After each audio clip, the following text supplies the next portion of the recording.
Hi hello welcome back to Kavya Sagar YouTube channel. ನಾನು ನಿಮ್ಮ ಕಾವ್ಯ. ಈ ವ್ಲಾಗ್ ಹಿಂದಿನ ವ್ಲಾಗ್ ಏನಿದೆ ಅದ್ರ ಕಂಟಿನ್ಯೂಷನ್ ವ್ಲಾಗ್ ಆಗಿರುತ್ತೆ. ಅಫ್ಕೋರ್ಸ್ ನೀವು ಪಾರ್ಟ್ 2 ಅಂತನಾದರೂ ತಿಳ್ಕೊಬೋದು. ನಾವು ಚಾಮುಂಡಿ ಬೆಟ್ಟನ ಮುಗಿಸ್ಕೊಂಡು ಬೇರೆಲ್ಲೂ ಕೂಡ ಟ್ರೈ ಮಾಡಲಿಲ್ಲ.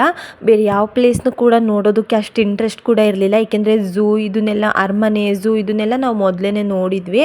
ಹಾಗಾಗಿ ತುಂಬ ಬಿಸಿಲಿರೋದ್ರಿಂದ ಏನನ್ನು ಕೂಡ ನೋಡೋದಕ್ಕಾಗಲಿಲ್ಲ. ಫಿಶ್ ಮ್ಯೂಸಿಯಮ್ಗೆ ಹೋಗೋಣ ಅಂತ ಹೇಳಿ ಒಳಗಡೆ ಹೋದ್ವಿ. ಬಟ್ ಅಲ್ಲಿ ಸ್ಟಾರ್ಟಿಂಗ್ ಟಿಕೆಟೇ ತುಂಬಾ ಕಾಸ್ಟ್ಲಿ ಇತ್ತು. 500 ಸಮಥಿಂಗ್ ಏನೋ ಇತ್ತು, ಒಬ್ಬರಿಗೆ 500 ಸಮಥಿಂಗ್ ಇತ್ತು. ನಮಗೆ ತುಂಬಾ ಕಾಸ್ಟ್ಲಿ ಅಂತ ಅನ್ನಿಸ್ತು. ಅದಕ್ಕಾಗಿ ನಾವು ಬೇಡ ಅಂತ ಹೇಳಿ ರಿಟರ್ನ್ ಆದ್ವಿ. ಪಯಣಕ್ಕೆ ಹೋಗೋಣ, ಪಯಣ ಮುಗಿಸ್ಕೊಂಡು ಎಲ್ಲಾದರೂ ಒಂದು ಕಡೆ ನೀಟಾಗಿ ಊಟ ಮಾಡಿಕೊಂಡು ಮನೆಗೆ ರಿಟರ್ನ್ ಆಗೋಣ ಅಂತಲೂ ಪ್ಲ್ಯಾನ್ ಮಾಡ್ಕೊಂಡ್ವಿ. ನಾನು ಯಾವತ್ತೂ ಪಯಣಗೆ ವಿಸಿಟ್ ಮಾಡಿರಲಿಲ್ಲ. ಇದು ಫಸ್ಟ್ ಟೈಮ್ ನನಗೆ ಪಯಣ. ತುಂಬ ಸಲ ಮೈಸೂರಿಗೆ ಬರ್ತಿದ್ದೆ, ಬಟ್ ಯಾವತ್ತೂ ಈ ಪ್ಲೇಸ್ನ ನೋಡಿರಲಿಲ್ಲ. ಮತ್ತು ವಿಸಿಟಿಂಗ್ ಚಾರ್ಜ್ ಕೂಡ ಜಾಸ್ತಿ ಏನಿಲ್ಲ, ಒಬ್ಬರಿಗೆ 100 ಅಥವಾ 50 ಅಂತ ಅನಿಸುತ್ತೆ. ನನಗೆ ಅಷ್ಟಾಗಿ ಗೊತ್ತಿಲ್ಲ. 100 ಇರ್ಬೋದು, ಮಿನಿಮಮ್ 100 ಇರ್ಬೋದು ಅಷ್ಟೇ. ಆದರೆ ಇಲ್ಲಿ 100 ಕೊಟ್ಟರು ಕೂಡ ವೇಸ್ಟ್ ಅಂತ ಏನು ಅನಿಸಲ್ಲ. ತುಂಬಾ ಚೆನ್ನಾಗಿದೆ ಪಯಣ. ನಾವೇನು ಕೊಟ್ಟಿರ್ತೀವಿ ದುಡ್ಡಿಗೆ ಅದಕ್ಕೆ ಪೈಸಾ ವಸೂಲ್ ಅಂತಲೇ ಹೇಳ್ಬೋದು. ನಮಗೆ ಅನಿಸಿದ್ದು ನಾವು ಫಿಶ್ ಮ್ಯೂಸಿಯಮ್ಗೆ ಹೋಗದಿರೋದೇ ಒಳ್ಳೆಯದಾಯಿತು ಅಂತ. ಏಕೆಂದರೆ ಅಲ್ಲಿ ಅಷ್ಟು ದುಡ್ಡು ಕೊಟ್ಟು ನೋಡೋದಕ್ಕಿಂತ ಇಲ್ಲಿ ಬರೀ 100 ರೂಪಾಯಿಗೆ ತುಂಬಾ ಚೆನ್ನಾಗಿದೆ. ಸೊ ನಾವಿಲ್ಲಿ ತುಂಬ ತಿಳ್ಕೊಳೋ ಅಂತ ತುಂಬಾ ಇದೆ. ಈ ಕಾರ್ ಮ್ಯೂಸಿಯಂ ಬಂದ್ಬಿಟ್ಟು ಬೆಂಗಳೂರು ಟು ಮೈಸೂರು ಹೈವೇಲೇ ಇದೆ. ಸೊ ಯಾರೆಲ್ಲ ಮೈಸೂರಿಗೆ ಹೋಗ್ತೀರಾ ದಯವಿಟ್ಟು ಇದನ್ನು ಒಂದ್ಸಲ ವಿಸಿಟ್ ಮಾಡಿ. ತುಂಬಾ ಚೆನ್ನಾಗಿದೆ ನೋಡೋದಕ್ಕಾಗಲಿ ಅಥವಾ ನಾವು ಅದ್ರ ಬಗ್ಗೆ ತಿಳ್ಕೊಳ್ಳೋದಕ್ಕಾಗಲಿ ತುಂಬಾ ಚೆನ್ನಾಗಿದೆ. ಇದು ಬರೀ ಕಾರ್ ಮ್ಯೂಸಿಯಂ ಅಷ್ಟೇ ಅಲ್ಲ, ಬೈಕ್ ಮ್ಯೂಸಿಯಂ ಅಂತಲೂ ಹೇಳ್ಬೋದು.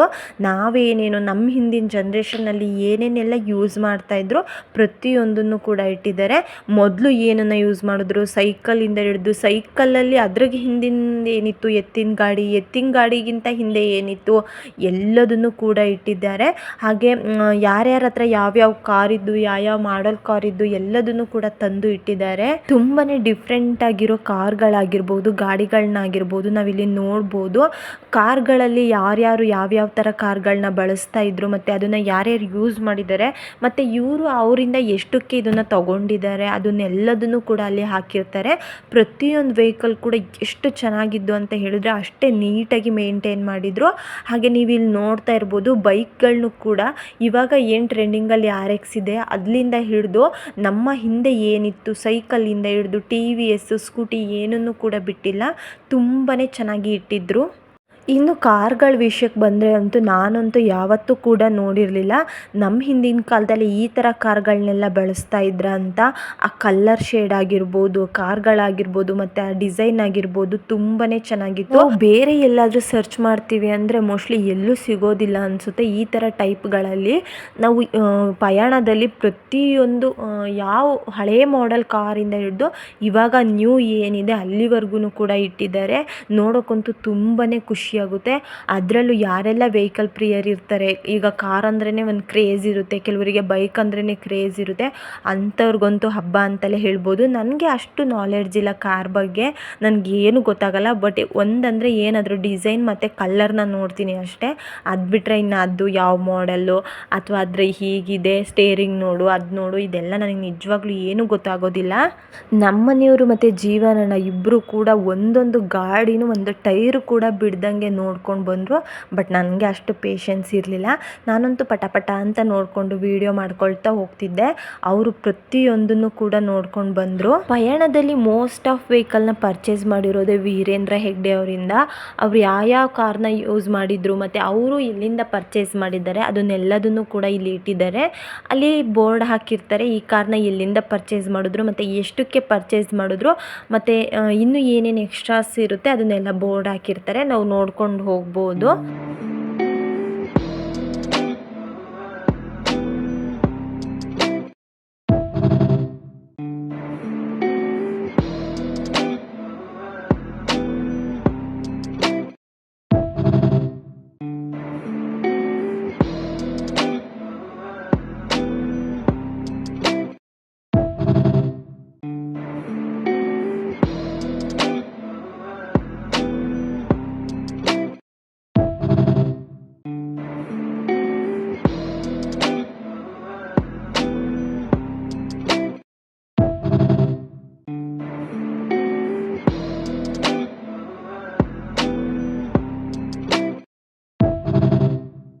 ಪಯಣದಲ್ಲಿ ಬರೀ ಕಾರ್ ಮ್ಯೂಸಿಯಂ ಮಾತ್ರ ಅಲ್ಲ, ತುಳುನಾಡಲ್ಲಿ ಯೂಸ್ ಮಾಡ್ತಿದ್ದಂತಹ ವಸ್ತುಗಳನ್ನು ಕೂಡ ಇಟ್ಟಿದ್ದಾರೆ.